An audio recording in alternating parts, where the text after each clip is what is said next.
بزرگوں، دوستوں، نوجوان ساتھیوں، عزیز بچوں، السلام علیکم ورحمۃ اللہ وبرکاتہ۔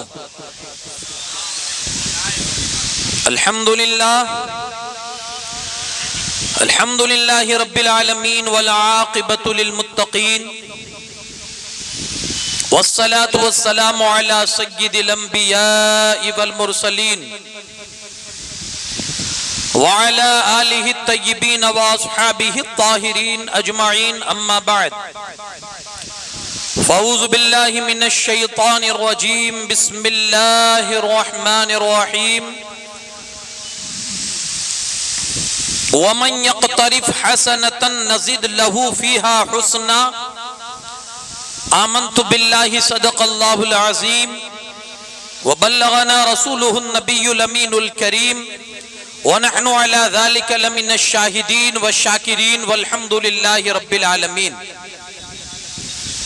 انتہائی خلوصیت اور احترام کے ساتھ جی لگا کر سب سے پہلے بارگاہ رسالت مآب صلی اللہ علیہ وسلم میں عقیدت اور محبت کے ساتھ درود پاک کا ہدیہ پیش کر لیں۔ پڑھیں اللہم صلی علی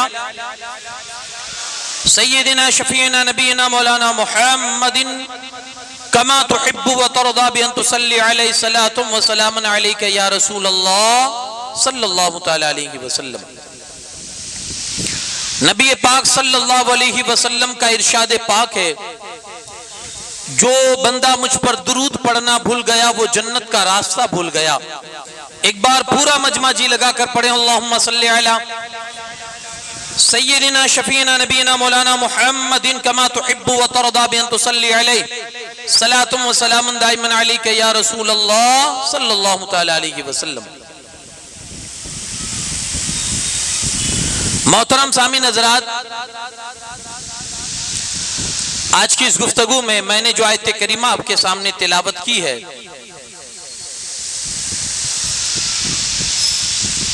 حسنین کریمین رضی اللہ تعالی عنہما، شہزادہ مصطفیٰ حضور علیہ السلام کی آنکھوں کی ٹھنڈک، فاطمہ کے دلارے، مولا علی کے جگر پارے۔ آج ان دو شخصیات پر میں کچھ باتیں آپ کی بیچ عرض کرنے کی کوشش کروں گا۔ آئیے پہلے ان کی بارگاہ میں کچھ خراج عقیدت کے طور پر کچھ منظوم خراج پیش کیا جائے۔ شاعر کہتا ہے، نبی کے علم کا ایک راز آشکارا ہوا، نبی کے علم کا ایک راز آشکارا ہوا، علی کا لخت جگر باعث قرار ہوا، علی کا لخت جگر باعث قرار ہوا۔ جمی تھی وقت پہ فتنوں کی گردت، جمی تھی وقت پہ فتنوں کی گرد مدت سے، جمی تھی وقت پہ فتنوں کی گرد مدت سے، حسن کی صلح سے ماحول سازگار ہوا، حسن کی صلح سے ماحول سازگار ہوا، اور حسن کے دست مبارک نے جو ہی سایہ کیا، حسن کے دست مبارک نے جو ہی سایہ کیا، زمین پہ امن ہوا اور بے شمار ہوا، زمین پہ امن ہوا اور بے شمار ہوا۔ امیر شام پہ شبر کے اعتماد کے بعد، امیر شام پہ شبر کے اعتماد کے بعد، یہودی نسل کا ہر چہرہ داغدار ہوا، یہودی نسل کا ہر چہرہ داغدار ہوا، اور نبی کی آل کا مدحت گزار ہے تحسین، نبی کی آل کا مدحت گزار ہے تحسین۔ کہاں کی خاک تھا لیکن کہاں شمار ہوا، کہاں کی خاک تھا لیکن کہاں شمار ہوا۔ اور ایک شاعر لکھتا ہے کہ فراز دار پہ بھی ذکر مولا ڈھونڈ لیتے ہیں، فراز دار پہ بھی ذکر مولا ڈھونڈ لیتے ہیں، جنہیں جنت میں جانا ہے وہ رستہ ڈھونڈ لیتے ہیں، جنہیں جنت میں جانا ہے وہ رستہ ڈھونڈ لیتے ہیں۔ یزیدی پتھروں میں اتفاقاً حور بھی شامل تھا، یزیدی پتھروں میں اتفاقاً جو جوہری ہوتے ہیں وہ ہیرا ڈھونڈ لیتے ہیں، مگر جو جوہری ہوتے ہیں وہ ہیرا ڈھونڈ لیتے ہیں، فضا کیسی بھی ہو لیکن علی کے عشق کے طائر جہاں بہلول ہو وہاں دانا ڈھونڈ لیتے ہیں۔ ایک بار اور جی لگا کر درود پاک پڑھ دیجئے، اللہم صلی علی سیدنا شفیعنا نبینا مولانا محمد کما تحب و ترضى بن تصلی علیہ صلاۃ و سلام دائما علیک یا رسول اللہ صلی اللہ علیہ وسلم۔ حضرات محترم، خطبے کے بعد میں نے جو آیت کریمہ آپ کے سامنے تلاوت کی، اللہ کریم ارشاد فرماتا ہے وَمَنْ يَقْتَرِفْ حَسَنَةً نَزِدْ لَهُ فِيهَا حُسْنًا، اللہ پاک فرماتا ہے اور جو نیکی کرے ہم اس کی نیکی میں خوب بڑھوتری عطا کرتے ہیں، خوب بڑھوتری عطا کرتے ہیں۔ جو نیکی کرے گا ہم اس کی نیکی کو بڑھائیں گے۔ اور شاید آپ نے وہ حدیث مبارکہ بھی صدقے کے حوالے سے سنی ہے کہ جب تم اللہ کی راہ میں صدقہ دیتے ہو نا، اللہ تمہارے صدقے کو پالتا ہے، جیسے تم اپنے گھر میں بکری کے بچے کو پالتے ہو۔ وہ ہمیشہ ایک ہی سائز کا نہیں رہے گا۔ اگر آپ ایک مہینے کا کہیں سے لے کر آئے ہیں، وہ دن بدن بڑھتے ہوئے جب اس پر ایک سال گزرے گا تو اس کی طاقت بھی بڑھ جائے گی، اس کا جسم بھی بڑھ جائے گا، اس کا ویٹ بھی بڑھ جائے گا، اس کا وزن بھی بڑھ جائے گا، ہر چیز میں بڑھوتری ہو جائے گی۔ فرمایا ایسے ہی اللہ تمہارے صدقے کو پالتا ہے۔ آج ایک دیا ہے، کل قیامت کے دن جب اللہ کی بارگاہ میں تمہاری حاضری ہوگی تو تم دیکھو گے وہ ایک تمہارا پہاڑوں کی شکل میں موجود ہوگا۔ اللہ پالتا ہے۔ فرماتا اگر نیکی کرو گے، اگر نیکی کرو گے ہم تمہاری نیکی کو بڑھائیں گے، بڑھائیں گے۔ اب یہاں میں جو عرض کرنا چاہتا ہوں آپ کو، اس آیت میں ایک جملہ استعمال ہوا، ایک لفظ استعمال ہوا ہے، حسنہ۔ وَمَنْ يَقْتَرِفْ حَسَنَہ۔ اب مفسرین اس کے بارے میں کیا فرماتے بھائی؟ یہ حسنہ سے مراد کون ہے؟ کون سی نیکی آپ کریں گے تو اللہ بڑھائے گا؟ مفسرین کرام میں سے بعض یہ فرماتے ہیں حسنہ سے مراد رسول پاک کی آل ہے،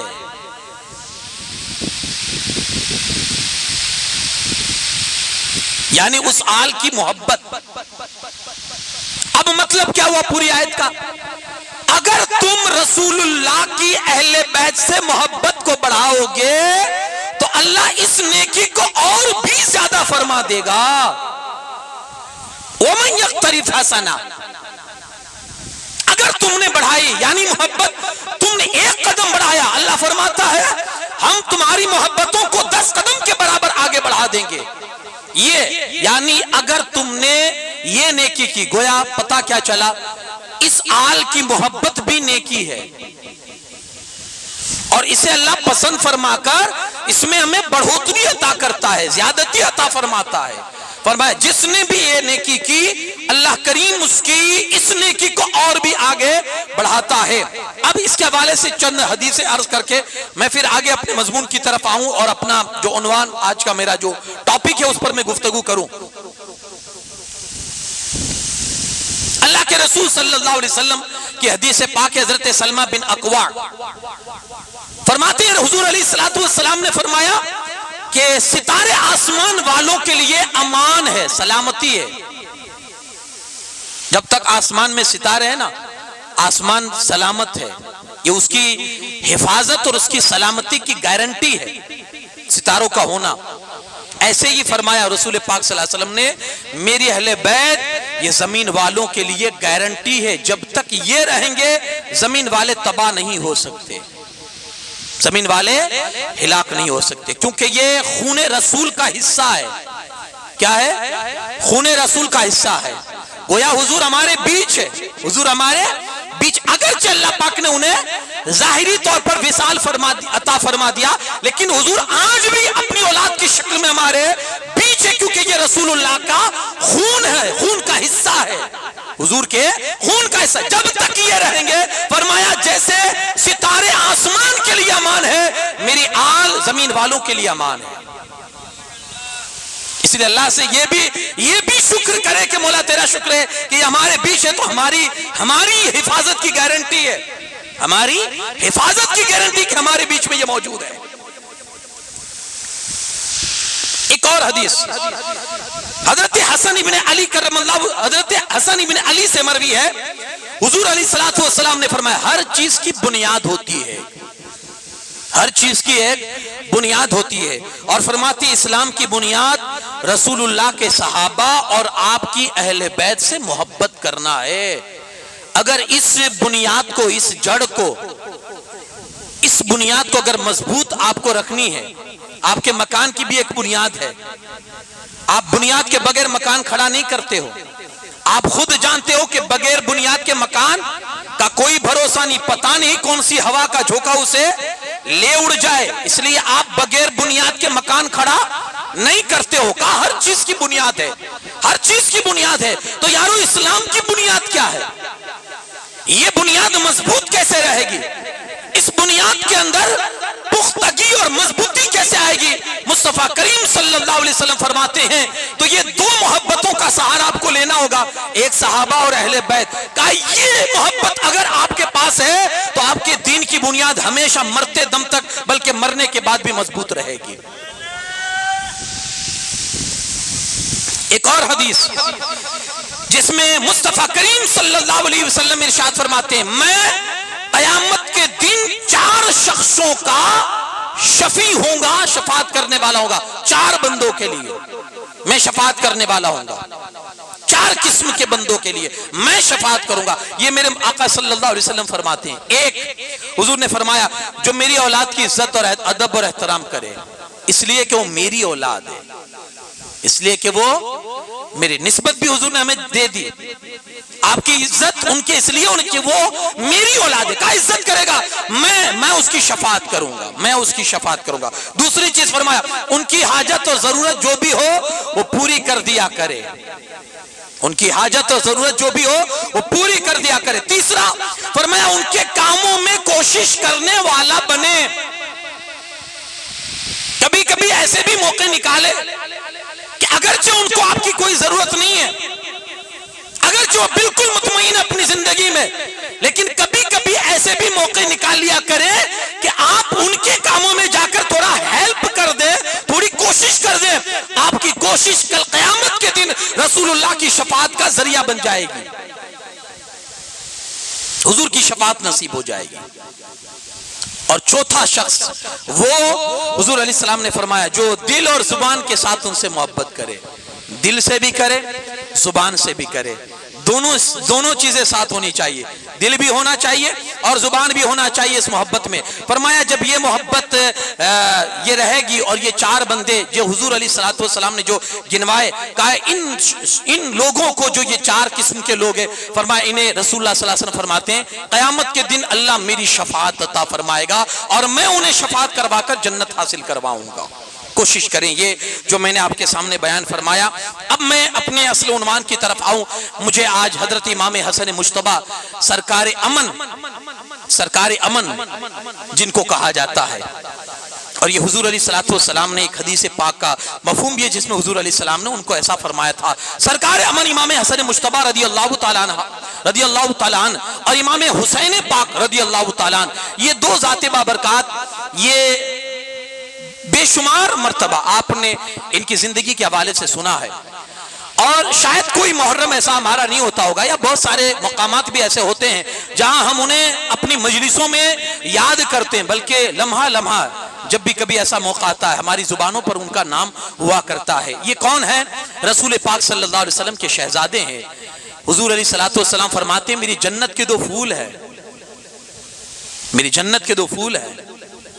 اچھا کبھی کبھی ایسا بھی ہوتا ہے کہ بار بار ریپیٹ کی ہوئی چیز اس لیے نہیں ہوتی کہ آپ کو بار بار سنا کے ٹائم پاس کیا جائے، نہیں، کبھی کبھی اس لیے بھی ہوا کرتی ہے ریپیٹیڈ چیز، بار بار دہرائی جانے والی چیز، کبھی کبھی اس لیے بھی ہوا کرتی ہے کہ ہو سکتا ہے پہلی مرتبہ جب بیان کیا اس وقت آپ کے نصیب میں عمل کرنا نہیں تھا، اور اب جب بیان کیا جا رہا ہے تو ہو سکتا ہے کہ وہ لمحہ ہو آپ کی عملیت کا، قبولیت کا، اور آپ نے سن لی اور آپ نے وہ بات اپنے دل و دماغ میں بٹھا لی اور آپ کو عمل کی توفیق مل گئی، تو ایسا بھی ہو سکتا ہے۔ اور کبھی کبھی ایسا بھی ہوتا ہے کہ ہر سال اس لیے ریپیٹ کیا جاتا ہے تاکہ جو یادیں پرانی ہو پھر سے تازہ ہو جائے. اس لیے بھی یاد کیا میرے آقا صلی اللہ علیہ وسلم فرماتے ہیں یہ میری جنت کے 2 پھول ہیں, یہ میرے 2 شہزادے ہیں, جنہوں نے ان کو تکلیف پہنچائی وہ مجھے تکلیف پہنچا رہا ہے. وہ یہ نہ سوچے کہ ہم امام حسین کو تکلیف پہنچا رہے ہیں, بلکہ وہ یہ ڈائریکٹ سمجھے کہ رسول اللہ کے دل کو تکلیف پہنچ رہی ہے, اور یہ بڑی سخت تکلیف ہے جو امتی اپنے رسول کو پہنچائے, بڑی سخت تکلیف ہے. حضرت امام حسن مجتبی رضی اللہ تعالیٰ عنہ, جیسا کہ آپ جانتے ہیں مدینہ پاک میں آپ کی ولادت ہوئی, اور جب ولادت ہوئی تو پورا گھر خوشیوں سے جگمگا اٹھا. فاطمہ زہرا سلام اللہ علیہا کے گھر پہ بچے کی ولادت ہوئی, اس سے بڑی اور خوشی کیا ہو سکتی تھی. اب جو پہلے کی جو پروسیس تھے وہ کمپلیٹ کرنے کے بعد جس میں عقیقہ بھی ہوا, حضور نے تہنیک کے طور پر آپ کے منہ میں اپنا لعاب دہن بھی داخل فرمایا, یہ ساری چیزیں, نام بھی رکھا گیا. اللہ نے جن ناموں کو پردوں میں چھپا کے رکھا تھا اور جس کا پہلے کبھی نام کسی کا نہ رکھا گیا, اللہ نے وہ نام اپنے حبیب کو عطا فرمائے کہ علی کے شہزادوں کے یہ نام رکھے جائیں, حسن و حسین.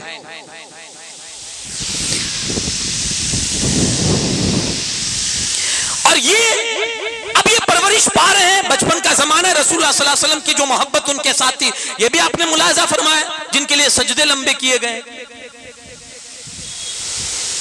اگر کبھی مسجد میں آ جائیں, حضور خطبہ ارشاد فرما رہے ہو اور بچے وہ مسجد میں آ جائیں اور وہ اپنے پیروں پر صحیح معنوں میں بچپن کی وجہ سے چل نہ سکے, میرے مصطفیٰ جن کے لیے خطبہ چھوڑ دے وہ ذات حسنین کریمین. ایک حدیث مبارکہ جس میں حضرت فرمایا گیا حسن مجتبی وہ شخصیت ہے جس کے بارے میں یہ کہا جاتا ہے کہ رسول اللہ صلی اللہ علیہ وسلم نے خود ان کے بارے میں یہ فرمایا تھا میرے ماں باپ اس پر قربان. حسن مجتبی وہ ہے رسول اللہ جن کے بارے میں کہے. آج ہم ہر موقع پر یہ کہتے ہیں یا رسول اللہ فدا کا ابی و امی, اے رسول پاک صلی اللہ علیہ وسلم آپ پر ہماری ماں باپ قربان, یہ ہم حضور کے حوالے سے کہتے ہیں, لیکن رسول اللہ جس کے لیے کہتے تھے وہ ذات کون سی ہے, ذات امام حسن مجتبی ہے. حضور جن کے لیے کہتے ہیں میرے ماں باپ اس پر قربان ہو, کتنی بڑی شخصیت ہے, میرے ماں باپ ان پر قربان ہو.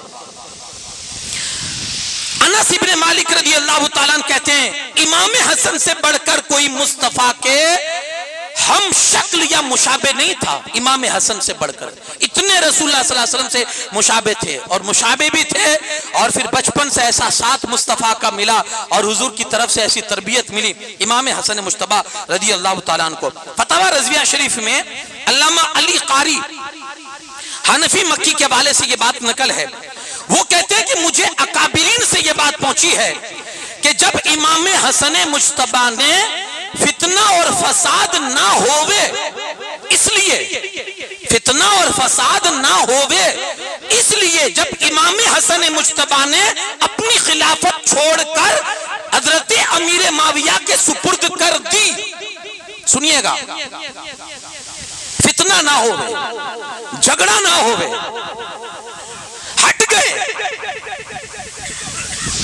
گئے کا فتنہ نہیں ہونا چاہیے, تو پوری خلافت اٹھا کر حضرت امیر معاویہ کو سونپ دی. اتنا بڑا کام کیا انہوں نے, پھل کیا ملا, صلہ کیا ملا, آگے سنیے حدیث مبارکہ میں. تو یہ خلافت چھوڑنے کی وجہ سے اللہ پاک نے اس کے بدلے میں ان کو اور ان کی اولاد کو غوث اعظم کا لقب عطا فرما دیا. یہ جو ڈگری ہے, ڈگری غوث اعظم کیا ہے, نام نہیں ہے, ڈگری ہے, یہ عہدہ ہے. یہ خلافت چھوڑنے کی وجہ سے یہ صلہ ملا اللہ کی طرف سے آپ کو اور آپ کی. سب سے پہلے غوث اعظم کون ہے, امام حسن مجتبی ہے, سب سے پہلے غوث اعظم. اور بیچ میں حضور محی الدین شیخ عبد القادر جیلانی بیچ کے یہ غوث اعظم ہے, اور آخر میں ایک غوث اعظم ہوں گے جن کو امام مہدی کہا جاتا ہے رضی اللہ عنہ. یہ تین, اور تینوں یہ دونوں آپ دیکھیں گے حضور غوث پاک عبد القادر جیلانی, شیخ عبد القادر جیلانی, یہ اور امام مہدی, یہ دونوں امام حسن ہی کی اولاد ہے. تو کیا فرمایا اللہ نے اس بدلے میں کہ انہوں نے امت بکھرنی نہیں چاہیے, امت کے اندر لڑائی نہیں ہونی چاہیے, کا فتنہ نہیں آنا چاہیے. وہ تو صلح پسند تھے, وہ تو صلح کو چاہتے تھے, وہ تو یہی چاہتے تھے امت کا بھلا ہو, وہ تو یہی چاہتے تھے امت ترقی کرے. لیکن معاملات سدھر نہیں رہے تھے, بگاڑ کی صورت سامنے نظر آ رہی تھی. اس لیے آپ نے سوچا کہ اگر میں خلافت کو ان کے سپرد کر دوں گا ہو سکتا ہے کہ معاملات ٹھنڈے پڑ جائے. اس لیے آپ نے اپنی خلافت اٹھا کر امیر شام حضرت امیر معاویہ کو سپرد کر دی. اللہ پاک نے آپ کی یہ جو کھیل دلی تھی نا, اس کا عوض اور بدلہ آپ کو یہ عطا فرمایا کہ غوثیت کبریٰ کا عہدہ اللہ پاک نے آپ کو اور آپ کی اولاد کو عطا فرما دیا. بہت بڑا یہ اللہ کی طرف سے انعام ہے, بہت بڑا انعام ہے. آپ کبھی سنیے حضور غوث پاک کی زندگی, شیخ عبد القادر جیلانی کی زندگی آپ سنتے ہوں گے تو آپ کو احساس ہوگا کیا شان کے مالک ہے اور کیا اللہ پاک نے مرتبہ عطا فرمایا ہے. ان کے بابا ہے امام حسن مجتبی. ہاں یہ تو بیٹے ہیں, وہ بابا ہے. جب بیٹے کا یہ حال ہے, اس کی یہ عظمت ہے اور ان کا یہ مرتبہ ہے, تو پھر باپ کا کیا پوچھنا کہ وہ کس مقام پر فائز ہو گئے اور ان کی عظمتیں اور ان کی بلندیاں کیا رہی ہوگی.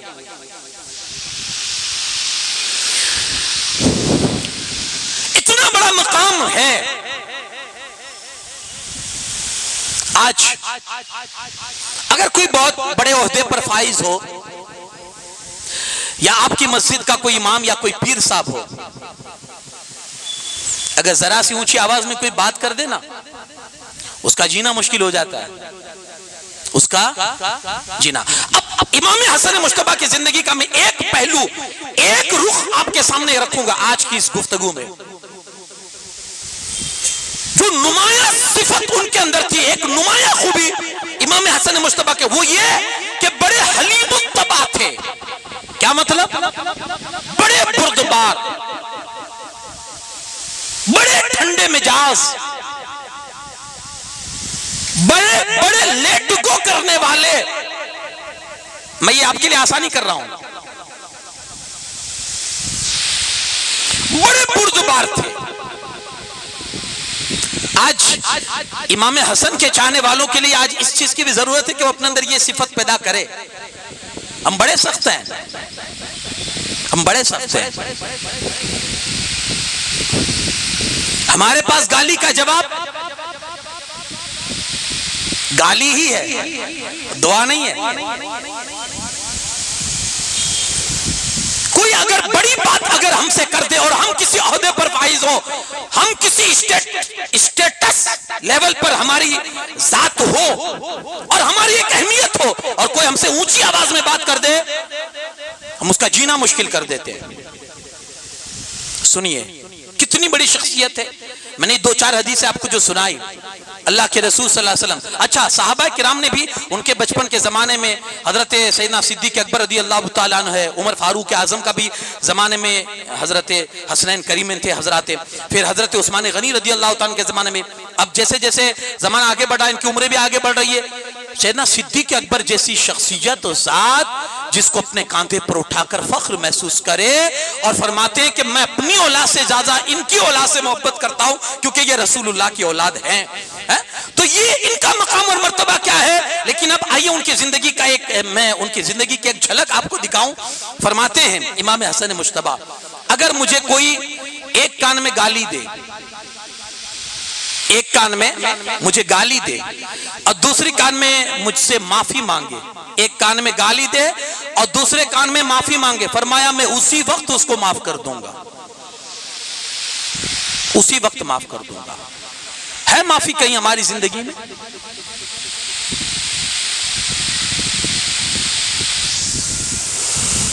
ایک بڑی پیاری حدیث مبارکہ ہے جس میں رسول پاک صلی اللہ علیہ وسلم فرماتے ہیں جس کو اللہ کی طرف سے 2 چیزیں ملی, سمجھ لو کائنات کی ہر نعمت اس کو اللہ نے عطا کر دی. 2 چیزیں جس کو ملی ہے, اللہ نے ہر نعمت اس کو دے دی ہے. کون سی وہ 2 چیزیں؟ ایک ہے یقین کی دولت, ہر کسی کے پاس نہیں ہوتی. آپ کا رب ہے, آپ کا اللہ ہے, آپ کا خدا ہے, یقین ہے, صرف زبانی یقین ہے, یقین نہیں ہے. جب مصیبت میں پھنسے ہوئے ہو اور کوئی آس پاس کوئی سہارا نظر نہ آتا ہو تب اپنے خدا کو پکارنا یقین کے ساتھ، میرا عقیدہ یہ کہتا ہے تمہیں یقین آ جائے گا کہ میرا رب ہے۔ ہمارے پاس یقین نہیں ہے۔ فرمایا دو چیزیں، ایک یقین کی دولت مل جاتی ہے تو اسے سب مل جاتا ہے، یہی چیز نہیں ہے، اور یہ چیز صحابہ کے پاس سے، اہل بیت کے پاس سے، یقین کی دولت، یقین کی دولت۔ اور وہ کیسی ہوتی ہے جانتے ہیں آپ؟ اللہ کے رسول صلی اللہ علیہ وسلم اور حضرت ابو بکر صدیق، یاد کیجئے وہ ہجرت کی رات غار ثور کے اندر،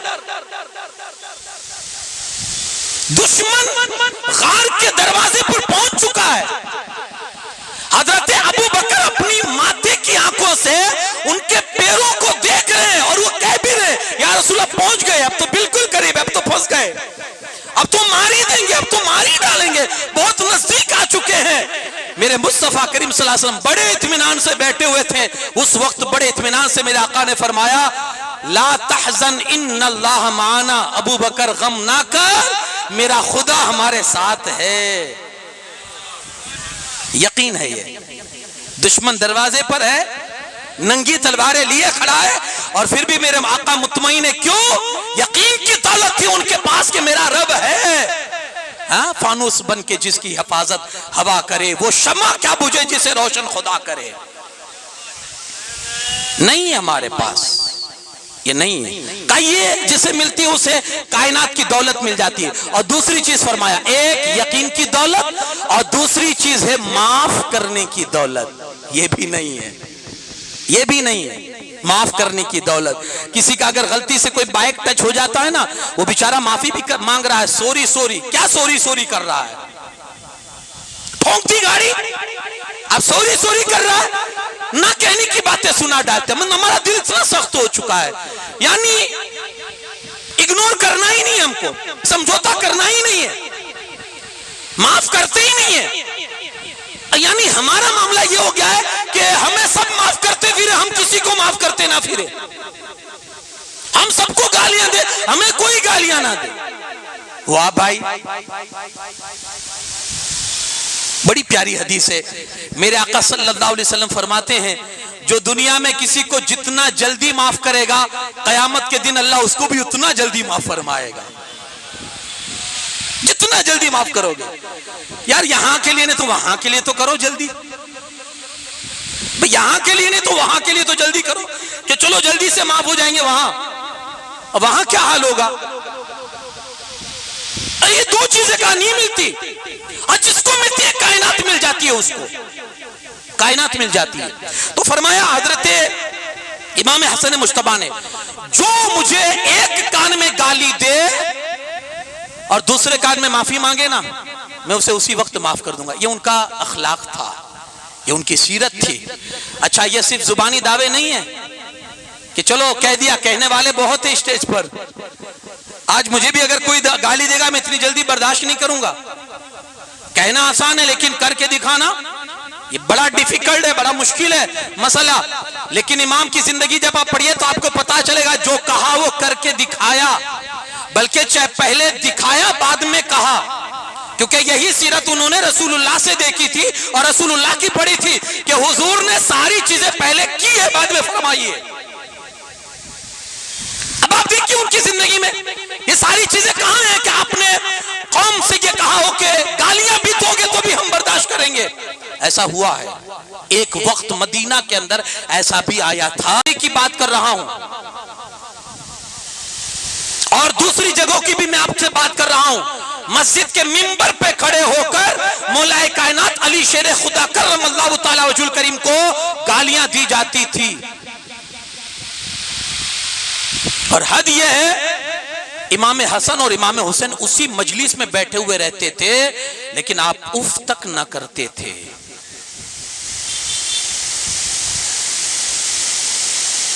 اف تک نہ کرتے تھے۔ اچھا، ہمارے اندر بھی ہے یہ چیز، لیکن فرق ہے، آج ہمارے بھی باپ کو کوئی گالیاں دیتا ہے نا تو ہم بولتے نہیں ہیں۔ میں آپ کو سمجھاؤں گا آگے چل کے، ہم بولتے نہیں ہیں، جیسے امام حسن امام حسین بولتے نہیں تھے نا، ہم بھی نہیں بولتے ہیں، لیکن ان کے اندر اور ہمارے اندر زمین آسمان کا فرق ہے۔ کیا فرق ہے؟ وہ ان کے اخلاق تھے، وہ ان کے اخلاق تھے۔ ہے ہمارا ضمیر مر چکا ہے کہ کوئی ہماری ماں کو گالیاں دے رہا ہے، ہم اس کی ماں اور ہم برداشت کر رہے، سن رہے ہیں. وہ ہمارے باپ کو گالیاں دے رہا، ہم سن رہے. کیوں؟ کیونکہ ہم نے بھی کہیں نہ کہیں چل کے اس کی ماں کو یا اس کے باپ کو گالیاں دی ہے، اس لیے وہ ہمارے ماں باپ کو گالیاں دے رہا. وہ ایک حدیث پاک ہے نا، میرے مصطفیٰ کریم صلی اللہ علیہ وسلم فرماتے ہیں اپنے ماں باپ کو گالیاں نہ دو. حضور نے کیا فرمایا؟ اپنے ماں باپ کو گالیاں نہ دو. صحابہ نے عرض کی یا رسول اللہ صلی اللہ علیہ وسلم اپنے ماں باپ کو کون گالیاں دیتا ہے؟ اپنے ماں باپ کو گالیاں کون دیتا ہے؟ میرے مصطفیٰ کریم صلی اللہ علیہ وسلم فرماتے ہیں جب دوسروں کو دو گے وہ جواب نہیں دیں گے. جب دوسروں کو دیں گے آپ، اس کی ماں باپ اور اس کی ماں کو اور اس کی باپ کو آپ گالیاں دو گے تو وہ جواب میں آپ کو گالیاں نہیں دے گا. آج ہمارا ضمیر اتنا مر چکا ہے، کوئی مذاق میں بھی ہمارے ماں باپ کو اتنی گالیاں دیتا ہے اور ہم اتنے بے حس ہو چکے ہیں کہ اس کی گالیاں دعائیں سن کے لیتے ہیں، دعائیں سن کے لیتے ہیں.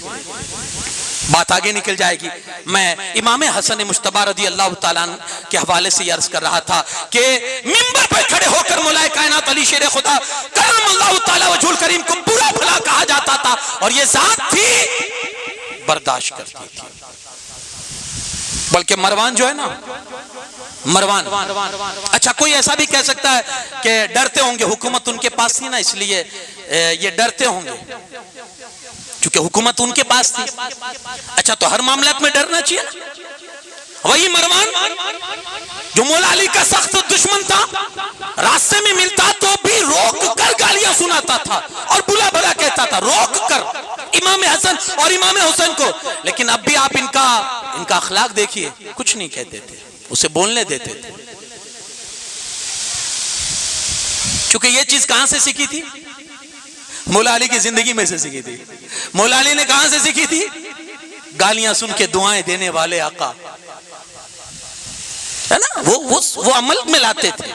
وہ اپنے سے آگے والے کو دیکھتے تھے اس نے کیا کیا ہے. آج ہمارے یہاں بھی بہت سارے ایسے لوگ ہیں، ارے باپ دادا سے چلا آتا ہے. یہ مولانا تو آج کل میں نکلے ہیں. اچھا کیا باپ دادا سے چلا آتا ہے بھائی؟ میرا یہ سوال ہے آپ سے، کیا چلا آ رہا ہے باپ دادا سے؟ وہ کھیل کرتے تھے اس لیے آپ بھی کھیل کرتے ہو، وہ تماشا بناتے تھے اس لیے آپ بھی تماشا بناتے ہو. اچھا مجھے آپ کی باپ کی تصویر دکھائیے تو. داڑھی ہے؟ ہاں مولانا الحمدللہ داڑھی والے تھے. اچھا آپ کی تو داڑھی نہیں ہے. وہ نماز پڑھتے تھے؟ ہاں الحمدللہ بڑھاپے میں انہوں نے چالو کر دی تھی نماز. اچھا آپ تو نہیں پڑھتے ہو بھائی 5 ٹائم کی نماز.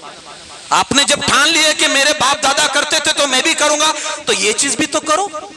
خالی تماشا ہی دکھتا ہے آپ کو، صرف کھیل ہی دکھتا ہے آپ کو.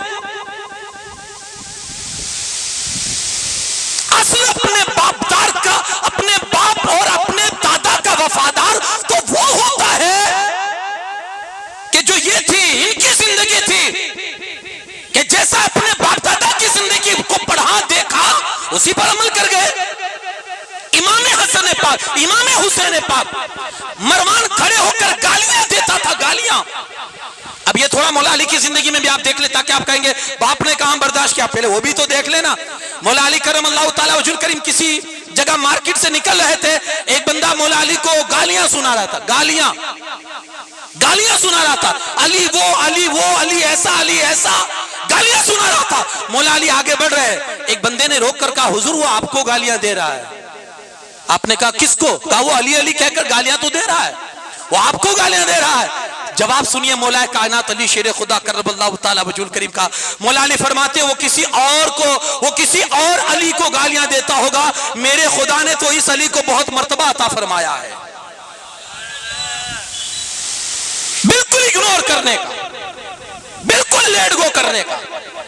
وہ بولتا ہے وہ اپنی قبر کو تیار کر رہا ہے، وہ اپنی آخرت بگاڑا، میں کیا کروں؟ بولنے دیا جائے. یہی سیرت امام حسن نے اور امام حسین نے اپنے بابا سے سیکھی تھی. مروان سامنے کھڑا ہے، گالیاں بول رہا ہے اور امام حسن مجتبی، امام حسین پاک اطمینان سے کھڑے ہیں، کوئی ریاکشن نہیں. جی ہاں کوئی ریاکشن نہیں، کوئی اس کا جواب نہیں. اور ویسے ہر سوال کا جواب بھی نہیں ہوتا ہے. ہاں ہر سوال کا جواب بھی نہیں ہوتا ہے. کبھی کبھی چپ رہنا بھی آپ کی عقل مندی ہوا کرتی ہے. کبھی کبھی چپ رہنا بھی آپ کی عقل مندی ہوا کرتی ہے. اس لیے آپ نے دیکھا ہوگا زیادہ علم والے ہر سوال کا اور ہر کسی سے نہیں لگتے بھڑکتے ہیں. ہاں وہ اگنور کرتے ہیں. ہر سوال کا جواب بھی نہیں ہوتا ہے. آپ کو معلوم ہے ایک لطیفے کے طور پر یہ بات کر رہا ہوں اور صرف یہ چیز سمجھانے کے لیے کر رہا ہوں. ایک دفعہ ایسا ہوا کہ گھوڑے اور گدھے میں بحث ہو گئی. بحث کیا تھی؟ گھوڑا کہنے لگا آسمان وہ بلو ہے اور وہ کہنے لگا بلیک ہے. بات بڑی، وہ اپنی ضد پر اڑ گیا اور یہ اپنی ضد پر اڑ گیا. فیصلہ گیا بادشاہ کے پاس. اب جانوروں کا بادشاہ کون ہے؟ شیر. فیصلہ اس کے پاس گیا. بادشاہ نے تھوڑی دیر سوچا اور اس کے بعد اپنا فیصلہ سنایا. فیصلہ کیا سنایا جانتے ہو؟ گھوڑے کی بات صحیح تھی، آسمان بلیک تو نہیں ہے، کالا تو نہیں ہے. گدھے کی بات غلط تھی. بادشاہ نے فیصلہ سنایا اگرچہ گھوڑے کی بات صحیح ہے اور گھوڑا اپنی بات میں سچا ہے، مگر اسے 20 کوڑے مارنے کی سزا سنائی جا رہی ہے. اور گھوڑا بھڑک اٹھا، میں سچا بھی ہوں، میری بات بھی سچی ہے، میں نے جو دلیل دی وہ دلیل بھی سچی ہے، پھر بھی مجھے سزا سنائی جا رہی ہے. جانتے ہو شیر نے کیا جواب دیا؟ شیر نے کہا تیری غلطی یہ ہے، تیری بھول یہ ہے کہ تو نے بیوقوف کے ساتھ بحث کی ہے. تو نے گدھے کے ساتھ بحث کی، تیری غلطی ہے. تو نے گدھے کے منہ لگا ہے. تو یعنی ہر کسی کے سوال کا جواب بھی نہیں ہوتا ہے، کہیں کہیں خاموشی بھی ہوتی. مولا حسن سامنے کھڑے ہیں، وہ بک بک کر رہا ہے، وہ امام مولا کائنات کو گالیاں سنا رہا ہے، آپ چپ چاپ کھڑے ہیں. آپ یہ سمجھو گے کہ شاید ڈرتے ہوں گے کیونکہ وہ گورنر تھا نا وہاں کا، اس لیے ڈرتے ہوں گے. نہیں، اللہ کے ولیوں کو کبھی خوف ہوتا ہی نہیں ہے. خوف ہوتا ہی نہیں ہے ان کو، وہ ڈرتے ہی نہیں ہے. اچھا ڈرتے ہیں؟ اب آگے والی بات بھی سنیں. ابھی یہ گفتگو چل رہی تھی، اس نے گالیاں سنائی، آپ خاموش رہے. اسی بیچ میں اس نے کیا کیا؟ اس کے ناک میں کوئی گرد اور کوئی چیز اٹکی تو اس نے اپنے سیدھے ہاتھ سے اپنی ناک کو صاف کرنا شروع کر دیا. سیدھے ہاتھ سے ناک صاف کرنا شروع کر دیا. مولا حسن سے برداشت نہ ہوا اور کہا مروان اتنی بڑی پوسٹ پر ہے اور تجھے ابھی ناک صاف کرنے کا سلیقہ نہیں معلوم ہے؟ اگر ڈرتے ہوتے تو یہ تنبیہ کرتے اسے، اس کی غلطی بتاتے. پتہ یہ چلا ان کا مزاج یہ تھا کہ جب کوئی ان کی ذات پر اٹیک کرتا تھا نا وہ اگنور کرتے تھے، اور جب کبھی مصطفیٰ کے دین پر اٹیک ہوتا تھا وہ برداشت نہ کر کے اپنی جان پر کھیل جاتے تھے اور سامنے کھڑے ہو کر کیسا بھی ظالم بادشاہ ہوتا تھا آنکھوں میں آنکھیں ڈال کر بات کیا کرتے تھے. یہ تیور ہوا کرتا تھا مصطفیٰ کے شہزادوں کا. یہی تیور آپ کو مروان کے سامنے بھی دکھے گا اور یہی تیور آپ کو کربلا کے میدان میں ہر شہزادہ رسول کا آپ کو نظر آئے گا کہ کیسے بچے تھے لیکن یزیدیوں کی آنکھوں میں آنکھیں ڈال کر بات کر رہے تھے. مصطفیٰ کے دین پر آنچ نہیں آنی چاہیے. یہ ان کے اخلاق تھے. بردباری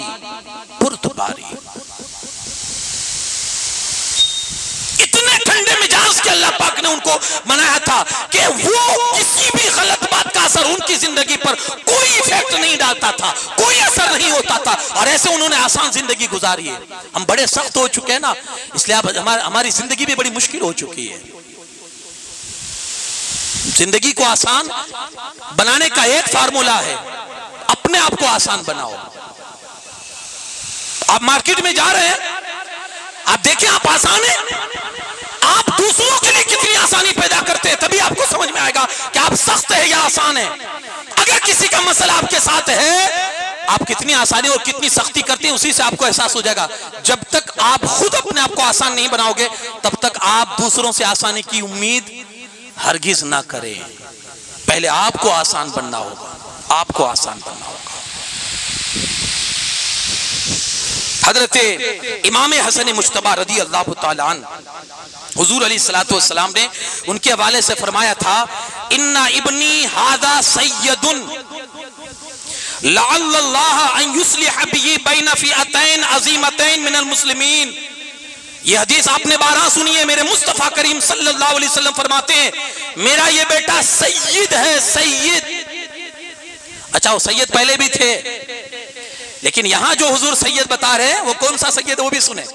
جو ہمارے شارحین نے جو اس کی تشریح فرمائی ہے وہ بھی میں آپ کو سنانا چاہتا ہوں. آج کہا میرا بیٹا سید ہے, سید. یقیناً اللہ اس کے ذریعے سے مسلمانوں کے 2 عظیم گروہ میں صلح عطا فرمائے گا. میرا بیٹا یہ سید. اب سید کے معنی سنو آپ. سید کس کو کہتے ہیں؟ امام نووی علیہ الرحمہ فرماتے ہیں, امام نووی فرمایا سید اسے کہتے ہیں جو بھلائی میں اپنی قوم پر فوقیت رکھتا ہو. اپنی قوم کو پہلے سمجھے, اپنی قوم کو آگے بڑھائے کہ پہلے میری قوم بعد میں میں. میری قوم کا بھلا ہونا چاہیے. ہاتھ سے کیا جا رہی ہے؟ کرسی جا رہی ہے, پوری خلافت جا رہی ہے. امیر المومنین تھے, یہ عہدہ جو تھا امام حسین کے ہاتھ سے جا رہا ہے. کیوں جا رہا ہے؟ امت کی ہمدردی کے لیے کہ امت کا بھلا ہونا چاہیے. بس صرف اسی لیے. آپ اپنی زندگی کا جائزہ لیں, آپ کے 100 روپے امت کی ہمدردی میں کبھی جاتے ہیں؟ یہاں ہمارے کئی بھائیوں کے کئی بزنس تباہ ہو گئے ہماری روٹی کے لیے اور ہمارے اپنے فائدے کے لیے. ہم اپنے 10 روپے کے منافع کے لیے اپنے بھائی کو کھڑے رہ کر مروا دیتے ہیں. یہ آج ہمارے دل کا معاملہ آج ہو چکا ہے اور یہ ہمارے دل کی سختی ہو چکی ہے. پوری حکومت, پوری خلافت انہوں نے سونپ دی. کس لیے؟ امت کا بھلا ہونا چاہیے. خدا را اگر محبت کرتے ہو تو یہ صفت بھی اپنے اندر پیدا. امت کا بھلا سوچو, اللہ آپ کا بھلا سوچے گا.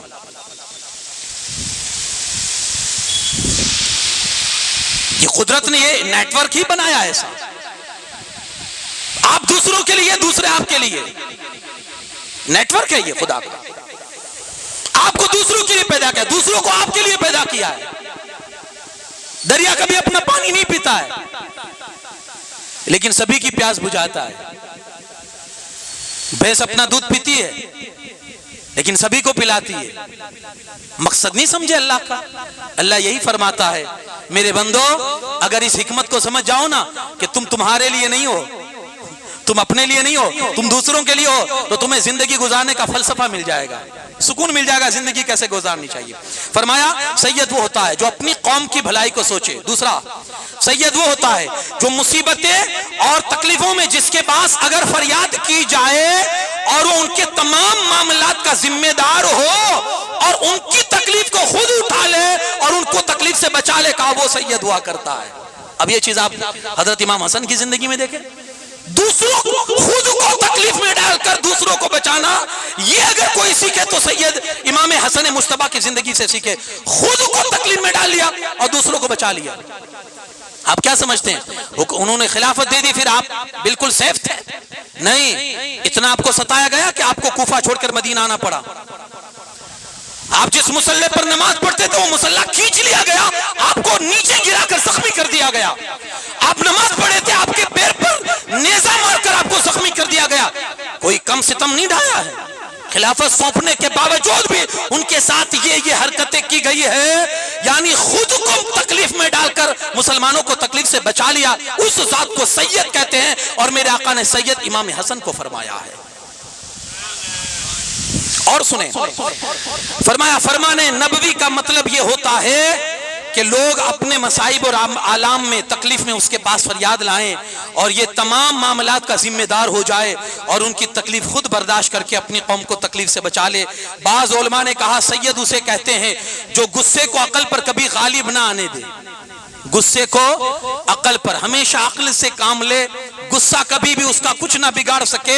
خیر و برکات اور حسب و نسب کے اعتبار سے دوسروں سے بڑھ کر ہو, حلیم الطبع ہو, بردبار ہو, کہا اس کو سید کہتے ہیں. یہ ساری چیزیں جو میرے مصطفیٰ کریم صلی اللہ علیہ وسلم نے گنوائی, یہ ساری چیزیں حضرت امام حسن مجتبی کے اندر پائی جاتی تھی. میرے آقا نے اس لیے ان کو فرمایا یہ حسن ہے. اب ایک حدیث مبارکہ میں بڑی سنجیدگی سے آپ سے یہ عرض کروں گا کہ دل کے کانوں سے اس حدیث کو پہلے آپ مکمل سنیں اور پھر اپنے معاشرے کا تھوڑا جائزہ لیں. یہ مضمون سے لگتی ہے, یہ اگرچہ آپ اس کو نہ سمجھ سکے لیکن یہ ہے مضمون سے ٹچ. حدیث حضرت حذیفہ بن یمان رضی اللہ تعالیٰ عنہ سے, وہ فرماتے ہیں کہ اکثر لوگ رسول اللہ صلی اللہ علیہ وسلم سے اچھی اور خیر کی باتیں پوچھا کرتے تھے، لیکن میں ہے نا ہمیشہ حضور سے شر کی باتیں اور فتنوں کی باتیں پوچھا کرتا تھا۔ میں نے ایک دن حضور علیہ الصلوۃ والسلام سے میں نے عرض کی، اس لیے تاکہ میں کہیں فتنوں میں نہ مبتلا ہو جاؤں، میں نے حضور علیہ السلام سے عرض کی، یا رسول اللہ صلی اللہ علیہ وسلم، ہم جاہلیت میں فتنوں میں تھے، شر میں مبتلا تھے، فتنوں میں گرفتار تھے، پھر اللہ پاک نے اس بھلائی سے ہماری مدد فرمائی۔ بھلائی سے مراد اسلام، اللہ نے اسلام کے ذریعے ہماری مدد فرمائی تو ہم ان فتنوں سے بچ گئے۔ یا رسول اللہ صلی اللہ علیہ وسلم، اب اس بھلائی کے بعد بھی برائی آنے والی ہے؟ پہلے ہم برائی میں تھے، اسلام بھلائی ملی تو ہم برائی سے بچ گئے، کیا اب اس بھلائی کے بعد بھی برائی دیکھیں گے؟ سنیں، اللہ کے رسول صلی اللہ علیہ وسلم نے فرمایا، ہاں ابھی بھی برائی دیکھو گے۔ اسلام نے تمہیں بہت سارے فتنوں سے بچا دیا ہے، لیکن ابھی بھی تم برائی دیکھو گے۔ میں نے عرض کی، یا رسول اللہ صلی اللہ علیہ وسلم، اس برائی کے بعد بھی بھلائی آئے گی؟ حضور نے فرمایا، ہاں اس برائی کے بعد بھی بھلائی ہوگی، مگر اس میں کدورتیں ہوں گی، میلا پن، کدورتیں ہوں گی۔ یا رسول اللہ صلی اللہ علیہ وسلم، وہ کدورتیں کیا ہوگی؟ کیا مطلب کدورتوں کا؟ میرے مصطفیٰ کریم صلی اللہ علیہ وسلم فرماتے ہیں کہ جو میرے طریقے کے خلاف طریقہ اختیار کر کے لوگوں کو میری راہ کے خلاف راستہ بتائیں گے، میرے راستے کے خلاف لوگوں کو راستہ بتائیں گے، ان میں دین بھی دیکھو گے تم، ان میں دین بھی دیکھو گے، لیکن وہ دین کے خلاف باتیں کریں گے، دین والے ہوں گے لیکن دین کے خلاف باتیں کریں گے، میرے طریقے پر ہوں گے لیکن لوگوں کو گمراہ کر کے میرے طریقے سے ہٹائیں گے۔ پھر فرمایا، میں نے عرض کی، یا رسول اللہ صلی اللہ علیہ وسلم، کیا اس کے بعد بھی کوئی برائی ہوگی؟ حضور نے فرمایا، ہاں کچھ ایسے لوگ ہوں گے جو دوزخ کے دروازے پر کھڑے ہوں گے، لوگوں کو بلائیں گے، اور جو لوگ ان کی بات مانیں گے ان کو جہنم میں دھکیل دیں گے۔ میں نے عرض کی، ان کا کچھ حال بیان فرمائیں، یا رسول اللہ ان کا کچھ حال بیان فرمائیں۔ تو رسول اللہ صلی اللہ علیہ وسلم نے فرمایا، میری ہی قوم میں سے ہوں گے، میری ہی قوم میں سے ہوں گے، ہماری ہی زبان میں گفتگو کریں گے، ہماری ہی بھاشا بولیں گے، ہمارا ہی کلمہ پڑھیں گے، ہماری اہل سنت و جماعت سے تعلق رکھتے ہوں گے۔ میں نے عرض کی، یا رسول اللہ صلی اللہ علیہ وسلم، اگر ایسے لوگ ہوں گے تو پھر ہمیں کیا کرنا چاہیے؟ حضور علیہ الصلوۃ والسلام نے غالباً اس وقت جو ارشاد فرمایا تھا، میری شریعت اور میری جو طریقت اور جو راستہ ہے اسی پر گامزن رہنا، میرے صحابہ اور میرے اہل بیت نے جو راستہ تمہیں دکھلایا ہے اسی راستے پر گامزن رہنا، انشاءاللہ ان کے فتنوں سے اللہ تمہیں محفوظ فرمائے گا۔ آج آپ دیکھیں کہ ہمارے ساتھ کیا کھلواڑ ہو رہا ہے دین کو لے کر، شریعت کو لے کر۔ آدمی دو ٹکے کمانے کے لیے آج دین کے ساتھ کیسا کھلواڑ کر رہا ہے، کھلا آج دین کے ساتھ کھلواڑ کر کے اپنی آخرت کو اور اپنی وہ دنیا کو جس کو آخرت کی دنیا کہا جاتا اس کو بالکل برباد کر رہا ہے۔ اللہ انہیں ہوش کے ناخن وہ سمجھے، اللہ انہیں عقل سلیم عطا کرے، اور انہیں سمجھنا چاہیے کہ آج ہم دین کے نام پر کیا کچھ گل کھلا رہے ہیں اور رسول اللہ صلی اللہ علیہ وسلم کو کس قدر ناراض فرما رہے ہیں۔ میرے مصطفیٰ کریم صلی اللہ علیہ وسلم بیٹھے ہوئے تھے، ایک بندہ آیا، ایک روایت میں آپ کو سنا رہا ہوں اور اس سے میں آپ کے کان کھولنا چاہتا ہوں، میں آپ کو احساس دلانا چاہتا ہوں۔ اس کا کام تھا بانسری بجانا، بانسری بجانا۔ دھندا ٹھپ ہوا، دھندا ٹھپ ہوا۔ وہ رسول پاک صلی اللہ علیہ وسلم، کیونکہ بانسری بجانا منع ہو گئی کہ بھائی نہیں بجا سکتے ہو، اس کی روزی حلال نہیں ہے آپ کے لیے۔ اب دھندا ٹھپ ہو گیا، اب کھائے کہاں سے؟ حضور علیہ الصلوۃ والسلام کی بارگاہ میں اجازت لینے آیا کہ میں واپس چالو کر دوں، گھر میں بہت تکلیف ہے، واپس چالو کر دوں۔ حضور کی ناراضگی دیکھے، میرے مصطفیٰ کریم صلی اللہ علیہ وسلم اتنے سخت ناراض ہوئے، چہرہ سرخ ہو گیا۔ آپ نے فرمایا، اللہ نے جس چیز کے لیے مجھے روکنے کے لیے بھیجا ہے اور میں نے جو چیز تم سے بند کروائی ہے، تو وہی چیز کی مجھے پرمیشن لینا آیا ہے مجھ سے؟ جس چیز کو میں ختم کرنا چاہتا ہوں تم مجھ سے پرمیشن مانگ رہا ہے؟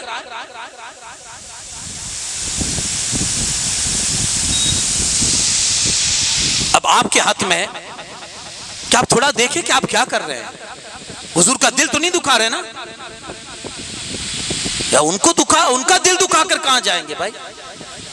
آخری آسرا بھی اگر کوئی ہے تو وہی ہے نا. دیکھیں ہر وقت یار یہ نفس نہ ڈبو دے گا, ہر وقت اس کے پیچھے نہ بھاگیں. اسلام بھی آپ کو کچھ کہتا ہے, اللہ رسول بھی آپ کو کچھ کہتے ہیں. کچھ تو یار تھوڑا سینس پیدا کرے, کچھ تو سینس پیدا کرے. جیتے جی اپنے آپ کو اور جاگتے ہوئے اپنے آپ کو دوزخ میں دھکیل رہے ہیں. ہم سمجھتے ہیں کہ یہ غلط آدمی کر رہا ہے, پھر بھی اس کا سپورٹ دے رہے ہیں, اس کے ساتھ کھڑے کہ یہ بھلے کچھ بھی کر رہا ہے, چونکہ مستی ہماری. عقیدت کی بھی ایک بھاشا ہوتی ہے, عقیدت کا بھی ایک میدان ہوتا ہے, عقیدت کے بھی کچھ اصول ہوتے ہیں, عقیدت کے بھی کچھ ضابطے ہوتے ہیں. ضابطوں کو کراس نہ کریں, حدوں کو نہ توڑے, اور حدوں میں رہتے ہوئے محبت کریں. یقین مانیے اگر سچی محبت ہوگی تو زندہ بھی تمہیں عزت کے ساتھ رکھے گی, اور مرو گے تو اللہ شہادت کی موت عطا فرمائے گا. عقیدت سچی ہونی چاہیے, عقیدت سچی ہونی چاہیے. یہ حضرت امام حسن مجتبی رضی اللہ تعالیٰ عنہ تھے, آپ کی ذات بابرکات کا کیا پوچھنا یارو. یہ مکمل ایک سراپا رحمت تھے ہمارے لیے کہ جب تک زمین پر رہے زمین والوں کے لیے امن بن کر رہے. بلکہ میرے مصطفیٰ کریم صلی اللہ علیہ وسلم کی جو پیشن گوئی تھی, حضور نے فرمایا تھا میرا یہ بیٹا امن قرار دے گا, لوگوں کے بیچ میں امن کو عام کر دے گا. آج اس امت کو بھی چاہیے امام حسن مجتبی کے اگر چاہنے والے ہیں امن کی کوشش کرے کہ زمانے میں امن عام ہو. شروعات اپنے سے کرے, شروعات اپنے سے کرے. لوگ یہی کہہ کر چھٹکارا پا لیتے, اب میرے اکیلے سے کرنے سے کیا فائدہ ہوگا, یہی کہتا نا.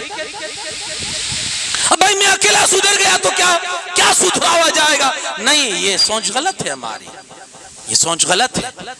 آپ تنہا اپنی ذمہ داری لے لیجئے کہ میں سدھر جاؤں گا, پھر دیکھیں دنیا کیسے سدھرتی ہے. ہاں اکیلے. وہ آپ نے سنا ہوگا کہ ایک آدمی سمندر کے کنارے واکنگ کر رہا تھا, سمندر کے کنارے واکنگ کر رہا تھا. اس نے دور دیکھا کہ ایک آدمی ہے, جھکتا ہے کھڑا ہوتا ہے, جھکتا ہے کھڑا ہوتا ہے, اور سمندر میں کوئی چیز پھینکتا ہے, جھکتا ہے کھڑا ہوتا ہے, سمندر میں کوئی چیز پھینکتا ہے. سمجھ میں نہیں آیا دور سے کہ کیا کر رہا ہے. قریب جا کر دیکھا نا تو دیکھا کہ سمندر کی ایک موج نے بہت ساری مچھلیاں سمندر کے کنارے پھینک دی تھی جو تڑپ رہی ہے. بغیر پانی کے کیا کرے گی مچھلی, تڑپ رہی ہے, بہت ساری مچھلیاں ہیں.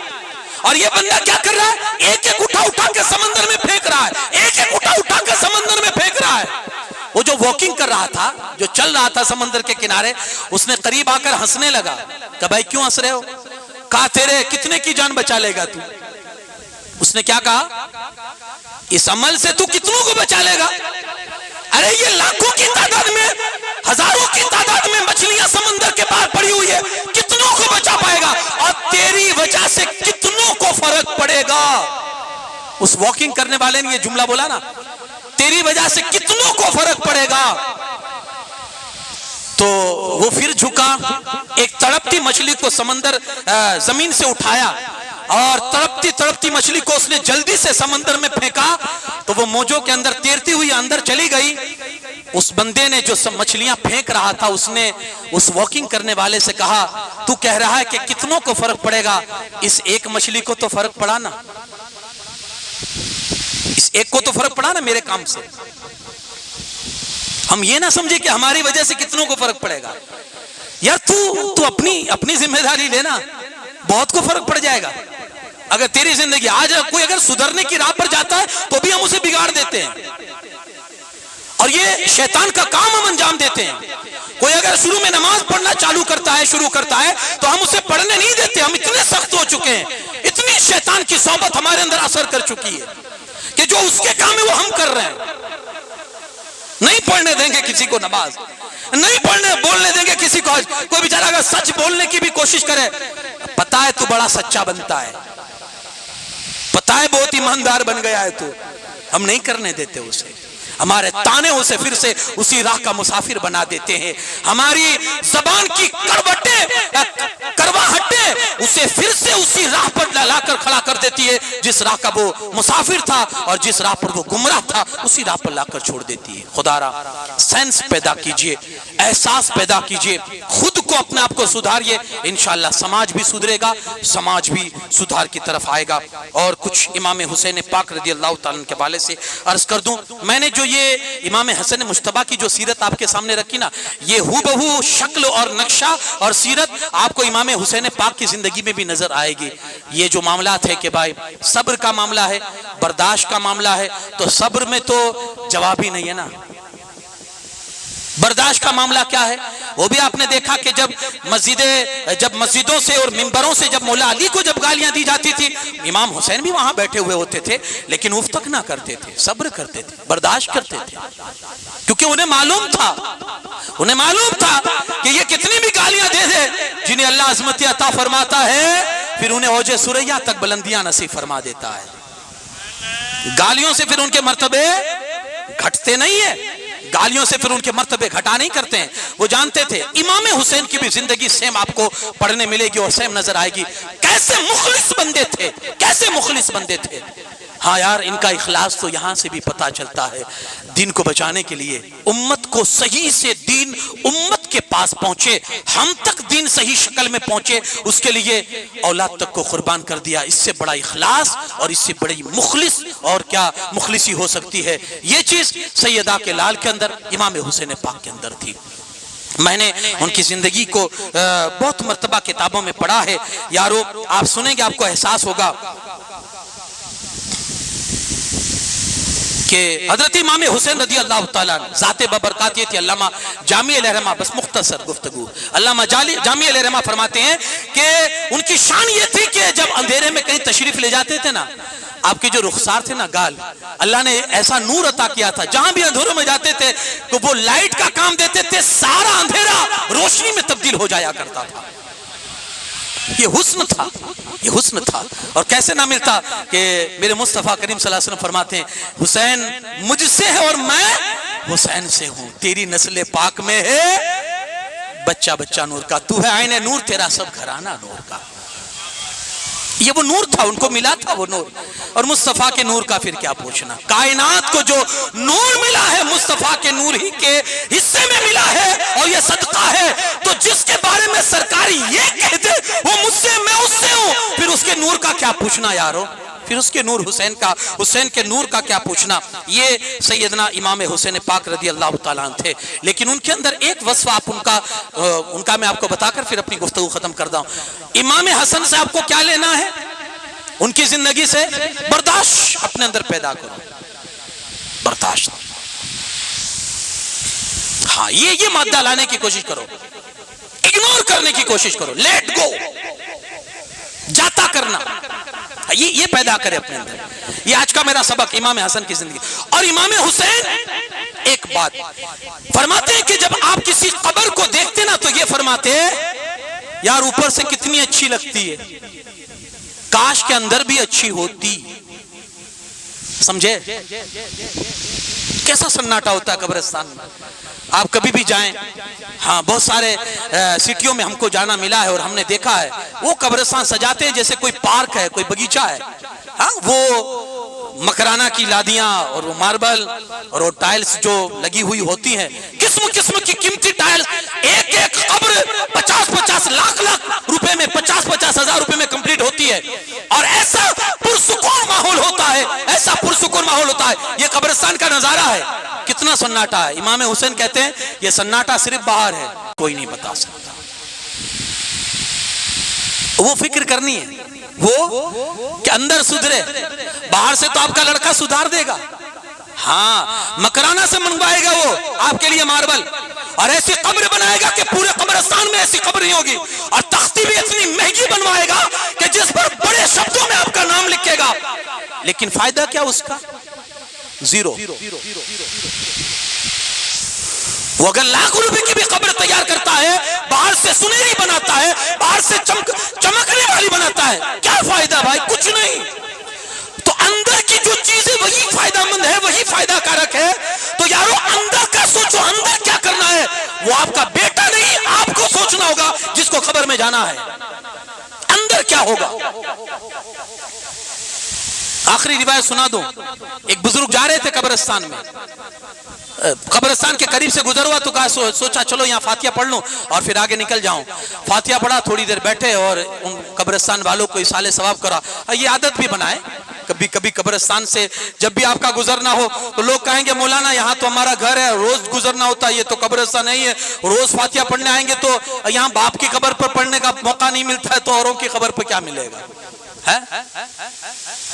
ضروری نہیں ہے کہ آپ آ کر پورا فاتحہ جس کو کہتے ہیں چاروں کل پڑھنے کے سورہ فاتحہ ضروری نہیں ہے. آپ صرف وہاں سے گزرے السلام علیکم یا اہل القبور، اے قبرستان والو اللہ تم پر سلامتی نازل فرمائے. یہ بھی فاتحہ ہے نا، آپ دعا دے کر جا رہے ہو نا، تو وہ بھی آپ کو دعا دیں گے، وہ خالی نہیں جانے دیں گے آپ کو. جیسے آپ ان کو دعا دے کر جا رہے ہو، قبرستان والے بھی آپ کو دعائیں دیتے ہیں. یارو زندوں کی تو پتہ نہیں لیتے ہو یا نہیں، مردوں کی تو لیا کرو، مردوں کی تو لیا کرو. اور یہ دیں گے، یہ بالکل خلوصیت کے ساتھ ایمانداری سے دیں گے یہ دعا. یہاں تو ہمیں سلام کا جواب بھی کوئی اگر زندے کو سلام کرو نا پتہ نہیں جواب دے گا بھی نہیں، خوش دلی سے دے گا بھی نہیں کیا پتا، لیکن وہ تو خوش دلی سے دیں گے کیونکہ آپ نے اس کا بھلا سوچا تو وہ آپ کا بھی بھلا سوچے گا. ہاں تو بزرگ نے بات آگے نکل جائے گی. بزرگ نے قبرستان میں بیٹھے فاتحہ پڑھا، دعا کی اور پھر دل ہی دل میں سوچنے لگے یار کتنا سکون ماحول ہے، کیسا سناٹا ہے اور دنیا کا حال کیا ہے. سوچ رہے تھے اللہ نے قبر والے کو بولنے کی طاقت عطا فرمائی، بولنے کی طاقت عطا کی. تو اندر سے وہ آواز دیتا ہے میاں کیا کہہ رہے ہو کہ کتنا سکون ہے، کتنا سناٹا ہے. آپ نہیں جانتے، آپ صرف باہر کو دیکھ رہے ہو، اندر ہم سے پوچھو کو کیا ہو رہا ہے. کہا تو ہی بتا کہ کیا ہو رہا ہے. کہا دنیا میں جو آرام کر کے آئے تھے نا اس کی سزائیں بھگت رہے ہیں. دنیا میں جو آرام کر کے آئے نا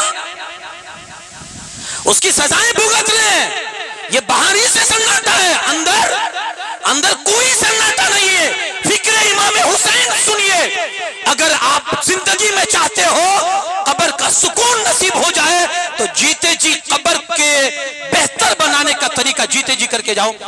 یہ امام حسین پاک کی زندگی سے ہمیں پتہ چلتا ہے اور یہ سبق ملتا ہے. آج سے طے کر لو دوسروں پر کام چھوڑ کے مت جاؤ، اپنی تیاری خود کرو کہ ہمیں جانا ہے، ورنہ لوگ بہت جلدی بھول جاتے ہیں، بہت جلدی بھول جاتے ہیں، لوگ بہت جلدی بھول جاتے ہیں.